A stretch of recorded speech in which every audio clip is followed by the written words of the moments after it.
special off-the-books episode of the All the Books Show, recorded at the David A. Hale Public Library. We talk book news, author news, and literary news, and I said this in the main episode. Yeah, you did. Monday. That's right. But also Spider-Man. Yeah. So what happened is we talked a lot about Spider-Man. Yeah. About all things Spider-Man, and yet we didn't talk about Spider-Man, our favorite Spider-Man Yeah, comic. we saw the clock running down and thought, well, Yeah. we're not going to cram the comic books Yeah. into a quick abridged version. no, we So, can't. what you're listening to now is part 3 of 3 Yeah. in our Spider-Man week. Spider-Man arc. He gets his own Actually, week. volume 1 turned Yeah. out to be a clone.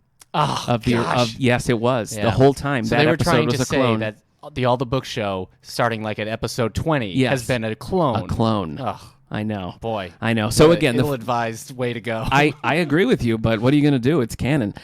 So again, soundcloud.com/allthebooks, iTunes, or anywhere you find your podcast, you can listen to episode 202 of the All the Books Show, where we talk about Spider-Man and cartoons, we talk about the Spider-Man movies, we talk about our introduction to the character, and then you can listen to part 2, where we do a special sit-down interview with comic book author Fred Van Lente and dig into his work. And now, here we are, the three of us, well, I guess just the two of us. Because when we did now. our Batman and our Superman episode, we came with like 5 favorite stories for each of them. Yeah. And then with like Spider-Man, we're just like, I like this game. I know. And I like this movie. know. And I like this show. But that's I know. because Spider-Man has been everywhere. Well, there's no good Superman game. That's First of all. that's true. First of all. Yeah. Or in a lot of ways, a movie. Yeah. So That's right. I mean that's fair. So anyway, plenty of talk about Spider-Man.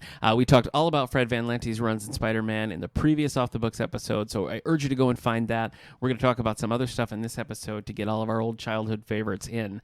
So let's do Childhood it. favorites? Well, I mean, When I guess did you start reading Spider-Man comics? I always. Oh, all Ever right. since I was a tiny little Yeah. kid. My comic book cred is always limited when I say 2000. Oh. But I was 14 okay. in 2000. You know what? You So- you fell so hard for comic books that That's- I think it evens out. Yeah. Really. Yeah. All right. So how many do you have prepared for me today? How many do I have? Yeah. Did you pare it down?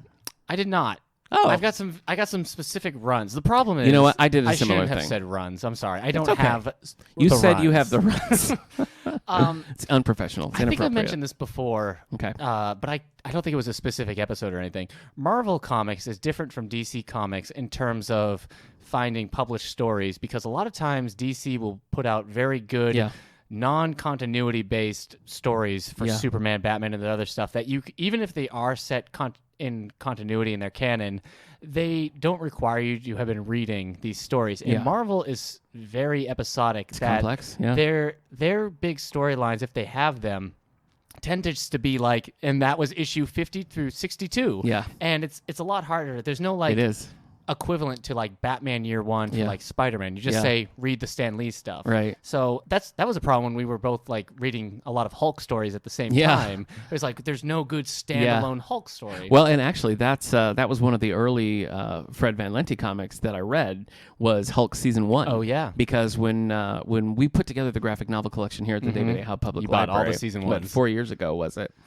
Yeah. We were able to isolate DC's, like, what's a good Batman story? And we Yeah. had 4 or 5 options. Yeah. What's a good Superman story? We had 4 or 5 options. Then it was like, well, how do you do an introduction to, like, Yeah. Spider-Man or Doctor Strange? Yeah. And so... and they've rebooted so many times you can't even say volume 1. So we ended up getting a lot of there was a special series at the time called Marvel Season 1. Yeah. And it was taking the character and stripping them back to basics. So Yep. there's a Spider-Man, there's a Doctor Strange, Thor, Yeah. Wolverine, Hulk, all that. Yeah. And Fred had Keep written the going. Hulk one. So Avengers Uh-huh. was another one. X-Men. Uh-huh. I think Moon Knight? there's not a Moon No, Knight. he didn't get a season 1. There's not a Moon Knight. But yes, so that all sort of brings it back around to Yeah. it's a little bit more difficult Yeah. to zero in on a specific, like, here it is, my Yeah. favorite Spider-Man It's why story. with Marvel Comics, you tend to hear a lot of people suggest comics by creators, Yes. by artist-writer combos. People will often just say like, "Oh, the Stan Lee Ditko run, Yeah. the John Yeah. Romita." Well, and you see that in the collections with the Yeah. like the Hulk is a great example Yeah. where it's like here's 7 volumes of Peter David's Peter Hulk. David's Hulk, yeah. Period. You know, Yep. and that you see that more and more with the Marvel Visionaries Yeah. lines and that sort of thing. But Man, it's they need to put complicated. out a Hulk It's movie so we complicated. can do a Hulk spotlight. Yeah, We'll just do that some other One time. of these days, brother. I'll do it. I'll do a Hulk spotlight. We can get Fred to talk to us again. 'Cause Right. Hulk season 1 is kind of a trippy, like It is weird trippy, take yeah. on Hulk. I like it. I'll start because I'm just going to repeat what I said in our main episode for my first one. Okay, which sorry, is everyone. The Stan Lee's run on Spider-Man, I think, is still pretty stands up pretty well. I would agree with that. It changes a little bit in terms of tone because you get Steve Ditko as the original artist, and it's a bit loopier, a bit more super heroic, and I think it's people generally consider when John Romita comes on to draw, not John Romita Jr., but Senior. He comes on to draw. It becomes a little bit more soap opera-y, a little bit more romantic because of just how he draws the characters. Steve Ditko drew a very scrawny, kind of nerdy Peter Parker. Yeah. But John Romita kind of beefed him up a little bit. He got a little bit more muscular, got a little bit more handsome, and it became much more of a more attractive looking book, I think. Yeah. So. Well, the Ditko stuff, and I'm a fan of the Stan Lee, Steve Ditko, the early Spider-Mans. So this is not a dig, but the Ditko art is very static. You never get a sense of like these are still images. And I think a more modern style, you feel that they're fluid and they're constantly moving. You can just tell in people's hairstyles, like when you read something like and clothing as well. When you read like Jack Kirby and Steve Ditko art, it has a very like a lot of the super heroic stuff could be very trippy and spacey. Yeah. But when you look at them in their everyday clothes, it's like, have they ever seen a teenager or a real person? But then you read something that's by John Romita or John Byrne or Dave Cockrum, and like the characters look like they're dressing in real life, and they look like they have hair that's real. And so I think that's a big deal. I really think 60s Marvel, it was like, I mean, the author was the king, you know what I mean? It was not so much an equal give and take of, art and story. It was really like, this is what the story is. Here's the space you have to, show Spider-Man looking pensive. So, it's just a very different thing. But yeah, I would say that the Stan Lees, I mean, they move a little slow because they're so text heavy. Yeah. But they are a good start. But I always recommend Marvel Masterworks. I think that kind of changes a bit as it goes on because the artists get a little bit more expressive. Yeah. And so maybe even Stan's like, oh, cut out some dialogue here. And I mean like Stan Lee from like Amazing Fantasy 15 all the way to like when he leaves. That book stays pretty good, and you can definitely tell that like Stan Lee's having fun the entire time he's writing it. It's not something that he's just doing to do. And I remember it being kind of a big deal for any other writer to use the character Spider-Man. And I think it was Neil Adams, or who was the writer? Neil Adams or Roy Thomas? One of them, whichever one's the writer, was the one who used him in X-Men, and it was like the first time Spider-Man had been used outside of Spider-Man, outside of Stan Lee. Interesting. But the story, I mean, most of all his classic villains are introduced in that run. Most of his side characters, there's some big like character moments. I mean, Spider-Man quits being Spider-Man in that run. There's big story arcs. I mean, there's Silver Age sensibilities and goofiness, but I feel like nothing compared to contemporary DC, though. That's probably get that true. Out there. But I think it's just if you start there, I think you might still keep going. But I mean, I was 14 when I was picking that up, and I didn't have anything to compare it to. Yeah. So I could see somebody who's maybe read some other stuff that could be hard to go back to. I think what you're saying in the transitions about how Stan's pulling back on writing a little bit to let the images speak. I think it's because as the writing as the art evolved, you were able to see Spider-Man is nervous. So instead of Stan Lee having two sentences on, gosh, I'm so nervous standing here in the corner today, you just see it in his face. And so that, kind of goes hand in hand with the way the stories develop. But anyway, yes, I think we're both... And he also started getting, busier and busier, so he probably was less... that's true. Critical about how much of his own text gets in there. Yes. I think we're both in agreement that the early Stan Lee Spider-Man, like the Masterworks or however you get them, is a really solid place to start. The ones that I wanted to focus on today are much later. The ones that I've gravitated towards more as an adult, I think, than a kid or a teenager. When I was a kid, digging through the quarter bins, it was 70s Spider-Man is where I zeroed in. Okay. I thought that was like... For me, that was just like a really cool run. Like he was a little older. He's always wearing like turtlenecks and blazers and things. Turtlenecks and blazers, the epitome of cool. It just had more of a get out of here, punk, more of like a. I liked the swinging 70s kind of vibe. That run had. 70s Marvel gets pretty crazy. I mean, that's where all those monster books that I was reading. Yeah. It goes bananas. It goes off the rails. So as a kid, those were the ones I gravitated towards. As an adult, I've set aside 3 runs that I like. So I don't know how you want to do Nick that. has had to run 3 times. I'm just going to start. Okay. I'm going to pick one that is maybe controversial. Am I? Sorry, I don't know. And it is the J. Michael Straczynski run. That's not controversial. It's not? Because when that thing started, that thing was a sales powerhouse. Well, and dominated like the new. That was a big deal. And for a while, I think the quality was pretty consistent. Yeah. I think it's when it got off the rails. But go on. Oh, it did. It absolutely did. Well, that's the problem. That's the problem with any of these. And I don't know how many issues. What's his show? It's Babylon? Babylon 5. Babylon 5, the guy's famous for. I'm not a huge Babylon 5 fan, so I can't speak to this much. Nick likes Babylon 5 more than Star Trek Next Generation. Oh, God. Babylon 5, I will say this for it. It is consistent. I mean, JMS had his plan for Babylon 5 from before the pilot was aired. You know what I mean? Like, these are the 5 seasons. This is where the story goes. So he sets things up in the pilot and early on in Babylon 5 that don't really pay off until the very end. So, I mean, that is just his style. Hear more about Nick's thoughts on Babylon 5 and his Babylon 5 podcast, Babylon Party of 5. Party of Babylon 5? Which one was it? That is such a good title that I might consider that. Okay, talk about JMS's Spider-Man run. Yes. Okay, so if you're not familiar with this is what are we talking, like early 2000s about when this is going? Yeah, this is it is early 2000s because they canceled Amazing Spider-Man for a little bit, and the character, I don't remember if they released it right after or gave him a little bit breathing room, because this was before I started reading, but he basically came on to like a new Amazing Spider-Man run. Okay, so what I'm really talking about now is basically 12 volumes of comic book. Yeah. That is the... With John Romita Jr. Yeah, with John Romita Jr. And we begin with Spider-Man Volume 1 Coming Home, and I was pretty consistently happy with this almost right up until the end, when things really start going crazy. And then, of course, it concludes in Spider-Man One More Day. Is that the... Yeah. And that is... this is just one of those stories that, like, I started reading this series and loved it because it gets a little mystical at times. It tries to make Spider-Man's powers, like there's a spider totem and he's like tapping into this like spider power, which I get why people maybe don't like that, but I thought the way he handled it was actually really good. Peter was on his own again. He and MJ kind of split. Yeah.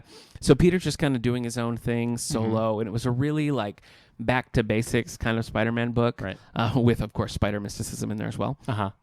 So I started this and just loved it and couldn't wait to get the next volume. And I'd always heard that One More Day was terrible. And I thought, well, it's probably not because I'm liking this so much. I think you can read the first several volumes of this and not feel like... somewhere along when he does the other storyline or the Gwen Stacy had a secret lover's affair with Norman Osborn. That is awful. Yes. That's pretty bad. But that you're talking late there. You're talking like volume 8, stuff. So the first, I say volume 1 through 7, I think are pretty solid. But so I do recommend this arc. It's J. Michael Straczynski's run on Amazing Spider-Man, starting with Volume 1 Coming Home, and then going on through.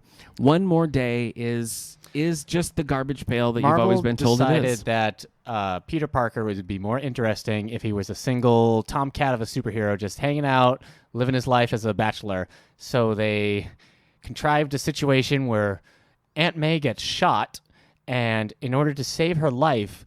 Peter Parker makes a deal with Mephisto, Marvel's almost devil. Basically the devil. Yep. And in exchange for saving Aunt May's life, everyone will forget that he's Spider-Man, and also him and Mary Jane will have never been married. Yeah. And that makes the devil happy, and Spider-Man and Mary Jane are like, yeah, let's ruin it so that we were never together, so that my 85-year-old aunt can have a couple more years. Yeah, seriously. But she came back as Marissa Tomei, so maybe in the end it was worth it. But darn it, the devil! Yeah.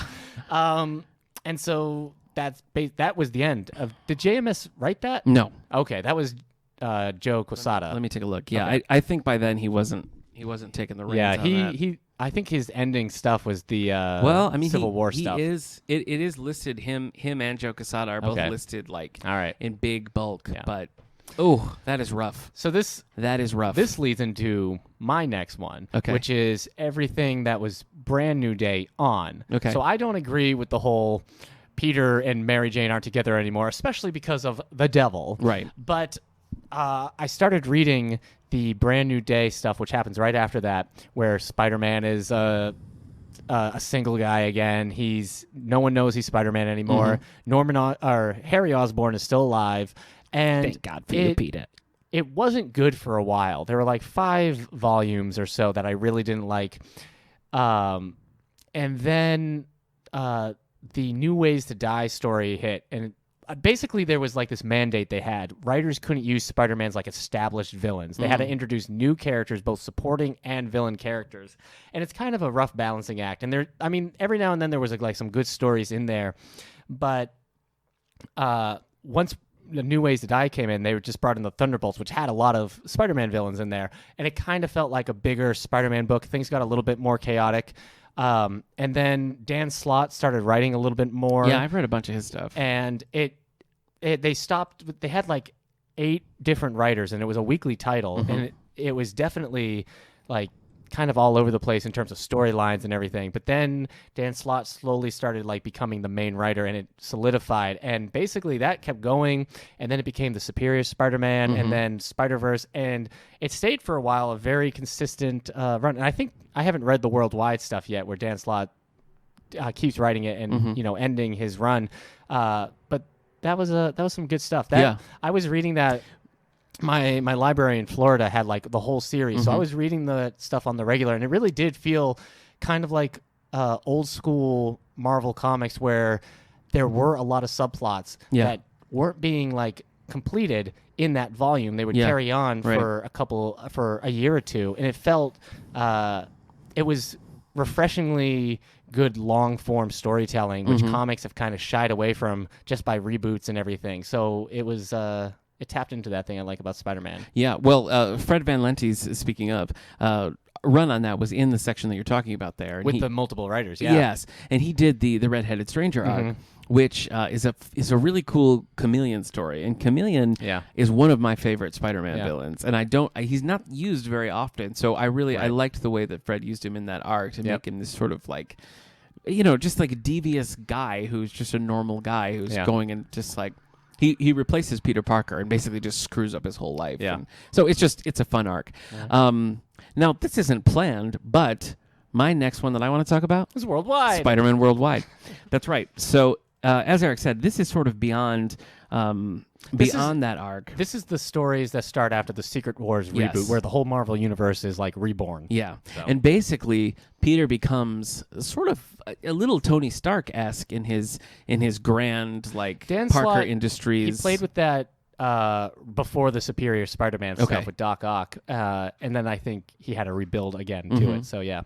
So Peter's like this big, basically celebrity, and traveling around the world, rich, going around the world doing these different things. He's got a bit of like a spider entourage. Yeah. He's in a fun relationship with Mockingbird, whose own title only ran 2 volumes, but was really well received. But it's fun. I think what Dan Slott's able to do with this is give you the feel of classic Spider-Man while introducing all of these new elements. He's not in New York. He's not at the Daily Bugle. He's not with Mary Jane. He's just out there doing his thing, and he's got his like green glow tech suit, which is subdued, because I don't always like Spider-Man with a high-powered like tech suit. Right. But I think in Worldwide it's pretty good. Unless he's talking Homecoming. I do like him in Homecoming, but I would have preferred just. But that's the Iron Spider suit from Civil War anyway. Yeah. Which actually I had no, it's not.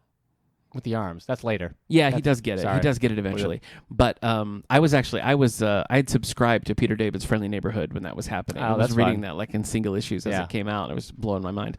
So I liked that quite a lot too, actually. Nice. That Friendly Neighborhood arc. But Spider-Man Worldwide, so far it's up to basically 9 volumes, and then like some side stories as well. Dan Slott just completed his run on Spider-Man. I think it was like 10 years. It was pretty substantial for like today's standards of how long an author stays on a book.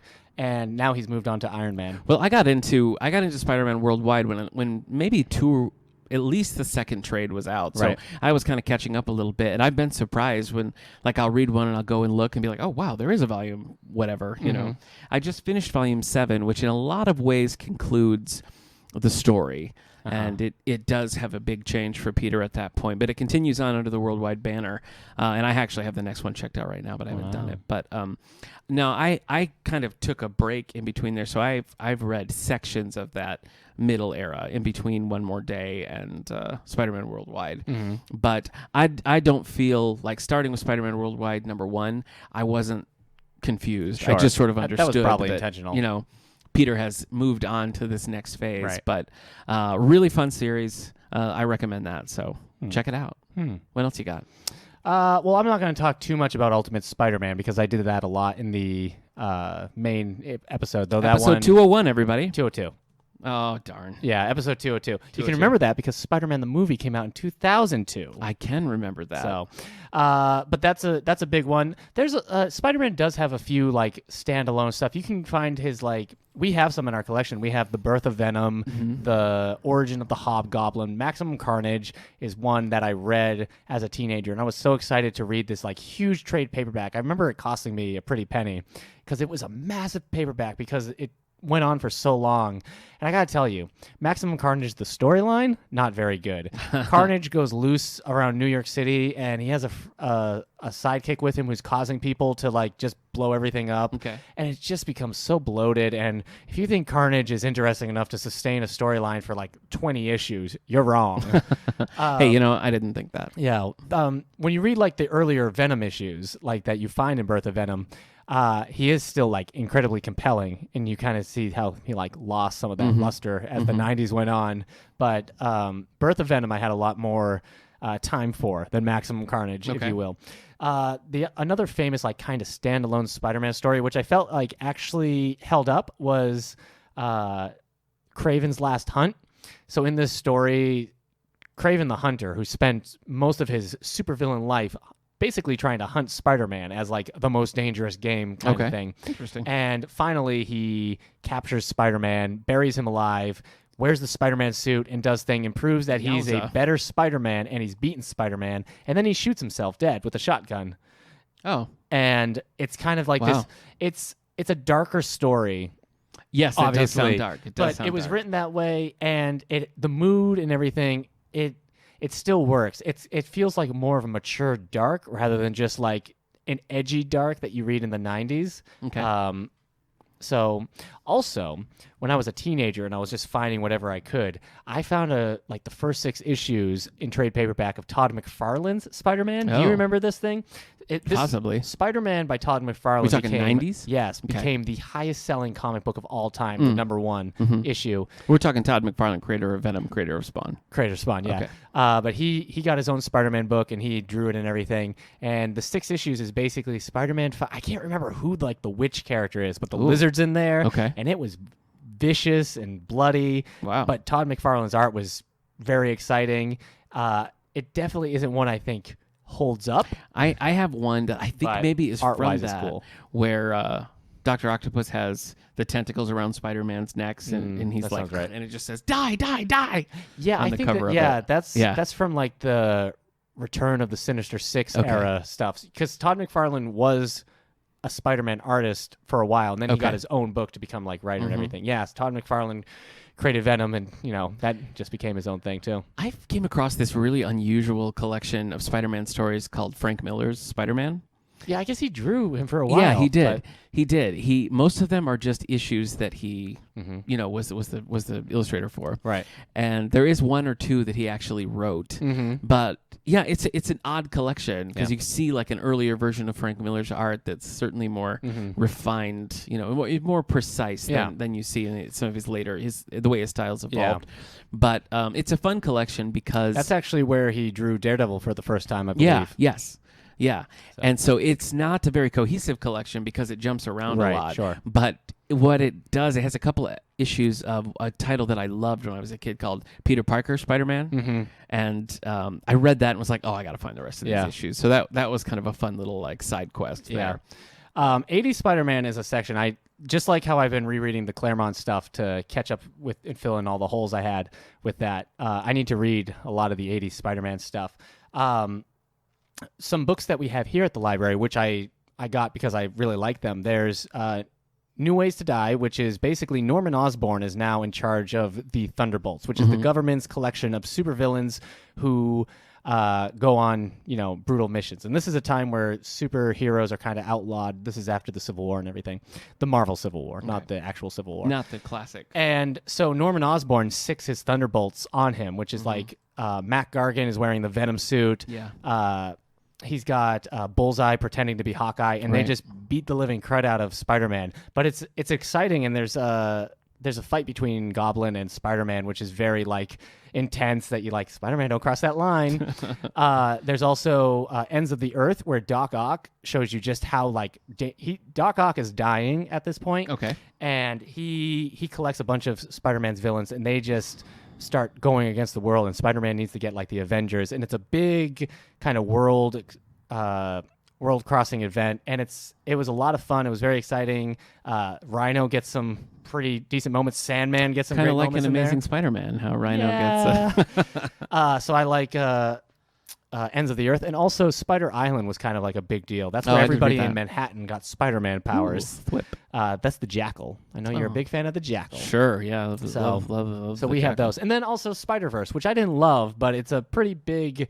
So basically, there are these vampires that feed off of people with Spider-Man powers. That is not what I thought you were going to say. They go from reality to reality, basically killing Spider-Man. Is Jared Leto with them? No. Okay. No, I get where you're going with that. Different. Morbius is in the story, I think. Oh. But so Jared all these Leto, Spider-Man from all over the different multiverse come together to stop them. And so it's better in its parts than as a whole. And it inspired the Into the Spider-Verse movie. Yeah. But so I guess we have it. We can thank it for that. Yeah. That's amazing. But that's fun. I think that's where they introduced Spider-Gwen. Okay. And then she got her own title, but I could be wrong about that. No, I think you're right. I think it's in Spider-Verse. Miles Morales interacts with them. You see Spider-Man 2099 and all of those characters. So okay. I've never read any Spider-Man 2099. I read the first volume. It's one of those things that's I want to. It's not all complete on the Marvel Unlimited app, so I haven't read it yet. As soon as it is, wasn't there a more recent version of Spider-Man 2099 in the comics? Yeah, they gave him another line. Yeah, okay, so I thought so. Spider-Man also got cloned in the 90s. Yeah, and so there's Ben Reilly and there's Kane. There's all these kind of darker versions of Spider-Man who get their own titles every now and then to brush off on nostalgia. Okay, so any other big Spider-Man runs for you? Well, there's one that I wanted to talk about. Mm-hmm. So going back to my childhood days, there was did you read the Marvel team-ups? They were always Spider-Man teaming up with somebody else. It seemed like that'd be a book that you would have liked. I did. I liked the Marvel team-ups, and I also always gravitated towards the Spider-Man what ifs. So Marvel had a long-running comic series that was just what if. Mm-hmm. What if Phoenix had lived? What if everybody dies? Yeah. What if Spider-Man's parents had lived? Everybody what if dies. Spider-Man was a secret agent? Everybody or what? Dies. Yeah, basically. And so there's a lot of Spider-Man ones of those where it takes a Spider-Man story and just kind of shifts a piece around. But the team-ups and what ifs were ones that I would always go towards as well. But those were rarely in the quarter bin, so I had to wait until I had $1 or so to spend on those. So a little different story. But there was a series that I liked called Spidey. Oh yeah. So Spider-Man in the 70s was on a kids show called the Electro Company. Are you familiar with this? Yes. And so there was a kind of a comic book series that was kind of spitting out of that, really. Okay. It was just called Spidey, stylized with a little spider head as the dot to the eye and all that. So these were ones I would always pick up in the bins, in I think in 2016 it was. There was a 12-issue run called Spidey that was kind of calling back to those. Puts Peter very young again, kind of goes through the classic origin. That's just 2 volumes, which we do have in our collection here. Mm-hmm. That is, I think now if there was somebody who was interested in Spider-Man, wanting to read about Spider-Man, that is probably what I would hand them. Because I think it's just, it's funny. It captures a lot of the realness of the Spider-Man character, as we discussed in the proper episode, but it also, is exciting and new. It takes those stories and puts them in a setting that maintains that classic vibe, but also feels really modern, which I think is difficult to do. Right. So there are 2 of those. Spidey, I can't remember. The first one maybe is just called School's Spidey. Out. Spidey First Day. and Spidey After School Special are the two. Oh, okay. Those I really like, and they also have been collected into one trade called Spidey Freshman Year, so that's really good. There's a more recent one that you're mentioning called Spidey School's Out, right, which is done in the same style, but it's a different author and a different tone and everything. I didn't realize that, so like I saw it, I was like, oh sweet, volume 3, and I read it and was sorely disappointed. But those 2 volumes of Spidey from 2016, Robbie Thompson's the author on that. I highly recommend those, and I think that would probably be the gateway Spider-Man comic that I would hand somebody. Okay. Yeah, I don't know what I would hand somebody Spider-Man wise. We haven't talked about Spider-Man Blue. Now, I've never read that. Oh, yeah, that's good. That's kind of sad. Okay. I read it at a time where it was a little bit too relatable. I see. But Jeff Loeb and Tim Saul did a run on Marvel characters where they took certain Marvel characters early in their career. So they did Daredevil Yellow, Hulk Gray, and Spider-Man Blue. It's basically... Isn't there a Captain America, too? Captain America White. Okay. They're... basically retelling a certain like Craven the Hunter, Gwen Stacy story. Okay. But it's really Peter remembering up in his attic because he's remembering Gwen Stacy, who's dead. Well, killed sad. by the Green Goblin. Wow, what a spoiler that was. Yeah. No, it's all right. So yeah, it's a sad story. Okay. But okay. Yeah. Is that it for you? Is that your basic? Anything else you want to get in there? I was gonna say. Otherwise, we're gonna have to do a 4th Spider-Man episode. No, I just don't know. Okay. So here it is. One thing I have in my comic book collection, single edition, like single issues ones, is Spider-Man, The Amazing Spider-Man 252, which is the first issue after the Secret Wars, where Spider-Man's wearing his black costume. So that's pretty fun. Yeah. And then some of the like other Venom appearances. I was going to ask you your like 3 favorite Spider-Man villains, because Spider-Man has the one rogues gallery that people often like try to compete with Batman. Yeah. And I think Batman's rogues gallery have better personalities. Yeah. But Spider-Man's tend to be a lot more visually dynamic and like they have a lot of like energy to them. Okay. So I was just wondering, what's your 3 Spider-Man villains? You already said. I mean, yeah, Chameleon. Chameleon's definitely Chameleon's in there, Yeah. and I mean, I know it's the unusual choice, but I just like. Some people realize. I mean, I like the different element that he brings to it, you know, because he's not a brawler. He's not going to get out there and like punch Spider-Man in the well, depending on the version. But you know, oftentimes the Chameleon stories are a little like smaller and quieter, and he's like really manipulating. He's things. Craven the Hunter's brother-in-law. That's cute. Cousin. That's nice. He's somehow related to Craven. I think. I don't know. I mean, I guess I don't know how you. I really like the Black Cat, but it seems like it's been a while since she's actually been like a villain. From where I am, because I haven't started Worldwide, she still is back. She's back to being slightly more of a villain. Okay, so maybe I that like changes Black in Cat a Worldwide. lot. I always enjoy like when she shows up. Then I mean, I got to say Doc Ock. Yeah, you know, Doc Ock is like it's just a great design. Yeah. So those mechanical arms and like every incarnation, he's always just like it's just so cool. Yeah. Because those arms can just like move around everywhere, and it just is a good example of like making Spider-Man have to be super. Yeah, he's an intellectual villain too. He's on Spider-Man's level that way, Spider-Man so has to be fast. that adds an element. Well, I mean, it's physical and it's also like mentally challenging for him, which is good. What about you? Doc Ock is at number 1. I really like the Lizard. Okay. But I don't always like when the Lizard shows up. Yeah. Mainly Amazing Spider-Man the movie. Yeah, that was a swing and a miss. Sometimes I think there's a good balance between making him very vicious, but also not making him so grossly vicious that you don't want to even look at the page. Right. But I always like when the Lizard shows up. He's just like a cool design and everything. I would say my answers apply for the comics. For the 90s Spider-Man cartoon, Lizard all the way. Lizard. I love Lizard in that show. Lizard's like the crux of it, just like if he turns into a lizard, he's going to terrorize his family. Spider-Man has to save the family and everything. Like that's just such a classic setup. Yeah. I really dig that. And then I guess, I mean, Venom when he's a villain. Yeah. But like Black Cat, it's hard to even know if it counts anymore that way. But I like Venom when Tom he Hardy is a bad guy. Yeah. So I guess, I don't know. I've had a partial to Electro as well. I almost said Electro. Even though his costume, that big lightning star mask, is kind of dorky. Sometimes somebody draws it, I'm like, okay, that's cool. Yeah, it kind of works. So, yep. And you especially, I remember you saying you especially love the Jamie Foxx version. No. Oh, you don't like that? Yeah. For more on that, episode 202. But I like Mysterio a lot. As the Stan Lee stuff was pretty cool, and he's got like a great costume.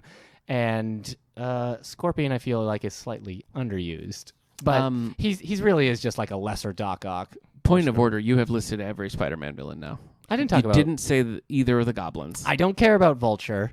Design-wise... I mean, Keaton made me care, but that's the only time. Design-wise, I like Hobgoblin a lot, but he's kind of a bland character. Yeah. I've grown to respect Norman Osborn as like his main villain more. When I was a kid, I was like, I don't like him. Yeah. But now I'm like, okay, I see where he fits. So, I mean... There's lesser characters like Shocker and Hydro Man that I'm not like. Oh, I like Hydro Man. Super excited. Yeah. Sandman. What about Thomas Hayden Church's Sandman? Mopey Sandman. Oh, my daughter. Yeah, Sandman's always kind of a mopey character. Yeah. Okay. I guess then my third choice. No, all right. And I like the Rhino. I know. The Rhino's a lot of fun. Yeah, the Rhino's fun. But we talked about this in episode 202. But the Spider-Man 2000 game had so many of like his best villains, just like a quick tour through all the villains, and they were all like so cool. I really dug that. Yeah. It had some of the voice actors too from shows, which I like. Look, Spider-Man, I mean, we've now done 3 episodes in a row on Spider-Man. So first of all, thank you to any listeners who followed us along on this journey. Yeah. But I really think it does point out, or it kind of, it heightens my awareness, I guess, of the richness of the Spider-Man character. Like the way he's... I think Spider-Man, like the Flash and there are other characters like Superman, he would benefit more that these days. I mean, the movies make tons of money, so who cares? Right. But he would benefit more from like a TV show because he has so many villains, he has so much supporting characters, and so many like soap opera kind of storylines that he's a character that you need to have like a week by week basis or a more episodic thing because the movies just cannot cover enough. Yeah. With how many? I mean, they always have to pick like, oh, this one will be Liz Allen. I'm like, okay, but where's all the other characters? So. You know what? I've got to give Marvel props for this because anytime you have a new character take over a mantle, and DC's like the king of this, I'm rarely interested. I mean, Dick Grayson taking over as Batman, yes, but that's because I love Dick Grayson. So I'm really impressed with the way that Marvel has been able to sell the Miles Morales character. Yeah, because he is, again, I mean, just like Peter Parker, they managed to make this rich background that makes you root for him. It makes you interested in what's going on in his life. And, you know, Into the Spider-Verse is a perfect example of this, but you don't feel like you're watching, like, the B Spider-Man. You know what I mean? It really feels like they've Spider-Man does have some B-themed villains. Yes, he does. The Hornet. Yes, he does. But I'm so impressed with the way that they're able to take a character like Spider-Man who has, you know, nearly 60 years longevity and take a character like Miles Morales who's 80. Man, you're getting old. What do you mean? 80 years of Marvel. No, I'm talking about Spider-Man, debuted in the 60s. Yeah, it's almost 2020. Okay. 46. Oh, son of a gun. Yeah. All right. But anyway, you have a character who's been like that for so long. So to have another character kind of step up and take the mantle of Spider-Man, they've just done such an amazing job with that. An amazing Spider-Man job. Bam, bam, bam. You know, so I really like that. I didn't like Jason Reynolds' Miles Morales book. I wasn't a fan of that. Oh, I haven't read that novel yet. that is a YA novel that came out a few years back. I know what you're talking about. I always like it when he shows up. Miles shows up a little bit in Worldwide. I've read some of the Amazing Spider-Man. Miles is now, because he used to just be in the Ultimate Universe. Yeah, he's been made the Spider-Man universe proper. Yeah. And of course, I mean, Into the Spider-Verse. I mean, I love all the different Spider-Mans in that, but I mean, you just are so in with Miles' journey as a character that I just think that's a real testament to the writing and the positive response to the character that they've been able to do that in such a great way. So Miles starts in Ultimate Spider-Man, is that right?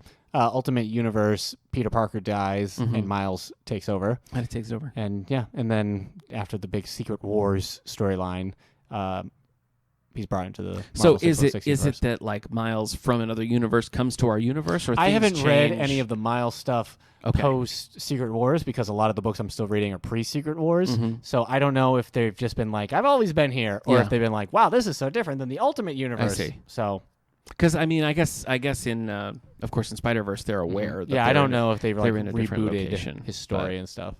So okay, there you go. All right. Well, I mean, I think that's probably going to do it on our 3-part. Do you want to talk about Spider-Man trading cards? From the 90s? Oh my No, gosh. we don't have time. Oh my gosh. I loved those cards so much. I have to give me this now. They would do Spider-Man interview cards. Uh-huh. Like every once in a while you get like basically a comic and a double-sided and it would have Spider-Man interviewing one of the classic villains. Mm-hmm. And so he's got a microphone and he's standing outside Doc Ock's cell and like asking him questions and Doc Ock's not having it. Mm-hmm. But I always loved getting those cards in the pack. But yeah, I was all about Marvel trading cards back in the day. Yeah. So I thought of it, but I was trying to keep it tight. But no, you dragged it out. Sorry, man. So good work. Yeah. All right. Well, folks, remember we have again. So many Spider-Man comics in our collection. Yes, we do. Thanks in large part to Mr. Eric Mickles. But we do have Spidey. We have Ultimate Spider-Man, several collected arcs. We've got Spider-Man Blue. We've got Spider-Man Season 1. Spider-Gwen, Venom. Spider-Gwen, Venom. And do we have some? We have some Spider-Man novels too over in the J and YA section as well. So we definitely have you covered for Spider-Man here at the David A. Howe Public Library. And, of course, your local library can always get them for you as well if you don't live close to the David A. Howe Public Library. So, again, just a reminder, our first Spider-Man-themed episode is a proper numbered episode of the All the Book Show, episode 202, followed up with a great interview with Spider-Man author Fred Van Lente. And now here we are talking about some of our favorite Spider-Man stories as well. So, what's your favorite version of the Spider-Man theme song? Is the Michael Bublé version? No, classic 60s show. Oh, geez. Classic 60s show. I like the Michael Bublé. I do like the XL Bublé. mix. Yeah, I like the Bublé version. So good. That was one I used to listen to. I'm like, why can't I sing like this specifically? Yeah, it's a great theme. Yeah, I'm really glad that Homecoming and Far From Home kind of adopted. I didn't hear it at Far well. From Home. Did they not? They used it like they opened Homecoming with it, which I thought was cool. But Far From Home, I was listening for it. I didn't hear it. Oh, so maybe it's in there and it's like a little Easter egg. Yeah, it might just be a spider egg. That's what you have to call Easter eggs in Spider-Man movies. That's gross. Look, it's a spider egg. Ooh, so many spiders in those.